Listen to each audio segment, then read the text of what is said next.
Thanks. On oil prices and the SPR, does the administration have an oil price in mind that would trigger another release from the SPR? I think not that we're going to get into detail or from here, JJ. I understand certainly the question. What you heard the president talk about today, and I can just reiterate a little bit, is that what has been ongoing, both from the president, who's been very engaged in this, having conversations with leaders in the Middle East and other parts of the world, as well as many members of his national security team, taking whatever steps we can to mitigate the impact on the global oil markets. And obviously that means increasing supply. Obviously a coordinated release from the Strategic Petroleum Reserve would be part of that. But in terms of what that looks like or the specifics, I'm just not in a position to get into more details at this point. Thanks. If the worst happens and Russia either reduces the flow of natural gas or cuts off energy altogether to Europe, does the administration have a good idea for how long households in Europe could last under that kind of circumstance? I don't have an assessment of that from here. I can certainly check with our economic team.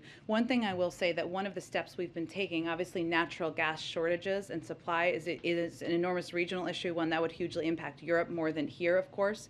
One of the steps we've been focused on and been taking is engaging with partners who may have excess LNG supply, like countries in Europe, Japan, for example, where we're planning to give them some, and now they're going to divert it to Europe. So we've been working to help mitigate any impact of a further invasion and a shortage in Europe. Go ahead. Some of the activity that we've seen today in Ukraine, some of the clashes have been in and around Chernobyl. Does the United States have an assessment of the risk of a radioactive release? So I do have one actual update on that as well. There's also been there was also a report out. So let me speak to this first, just so I don't forget, about hostages around there as well. So let me speak to that first.